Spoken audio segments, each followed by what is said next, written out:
it's, I'm going to tell you something really truthfully. I like Ricky. He's a nice kid. I think he's been badly advised, but that happens in life. But the fact of the matter is that he would never have even won a world title if it weren't for me. And I'll tell you why. I'm not saying because of his ability. No one would have put the money up. I put the money up not once, delivered him a world title challenge in his hometown. He has had fights in Scotland and won a world title and defended it. And not only did that, did it again at another weight level. He went up to lightweight and did the same thing. It's hardly my fault that his opponent pulled out. That happens in boxing, and it's hardly my fault that the previous opponent pulled out. He was offered a 10-round fight. He declined to have a 10-round fight, and he was then offered the Broner fight in writing, and he didn't want that. But that's his choice. No one can force you to do these things. He said he has no contract. I don't think you've seen a copy of the claim form. It encloses a copy of the agreement.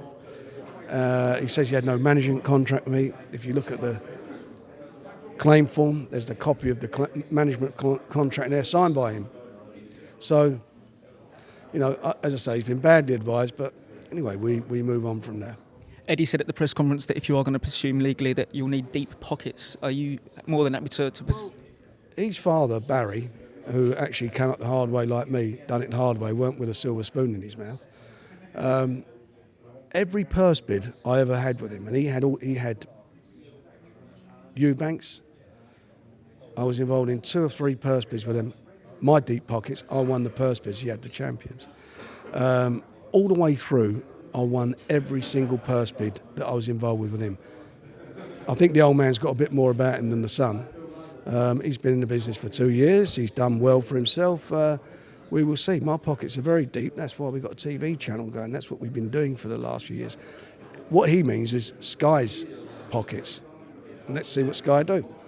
Dale's just said he's got friends, fighters that have left you fighting in front of 10,000 people and have ended up fighting in front of a couple of hundred. Do you think that could happen to some of the guys that are leaving you? I don't know. You say some of the guys, it's 2 fighters. And it was amicable with George Groves. There was no animosity between him. He didn't want to fight for the European title. I won the purse bid for it, so he went on and did what he did. And he fought at Wembley the other day. And would you go to the Wembley show? There was about 1,500 people there. You could put that on in a phone box, that show. But that's where it took place. And as for Ricky, well, we'll see what happens with Ricky. In the meantime, they're going to have deep pockets because I will win that action. From my point of view, is, I only look at, my so-called competitors. They put 4 fighters in for world titles fights in the last year, and every one of them in the States got beat. That is not building a business, and that's not giving your fighter the best possible chances to win world titles. You do that with deep pockets because you put the money up to make sure that you bring the champions here to fight them, rather than go over there and just take the money and keep the TV money. You have to put all the money up to higher venues and build cards and all that, and that's what we do, and that's how my philosophy has been.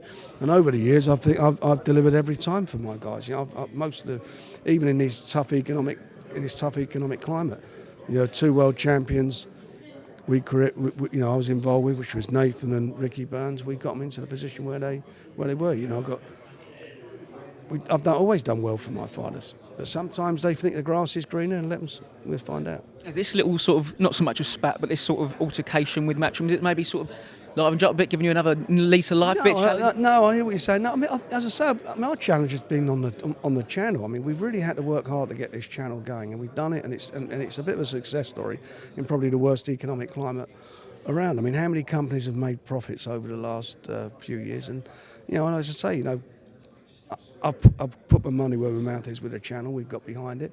If I was to compare the channel, say, with Leyton Orient, we put more money into the channel than is in Leyton Orient. That's why Leyton Orient is languishing where it is.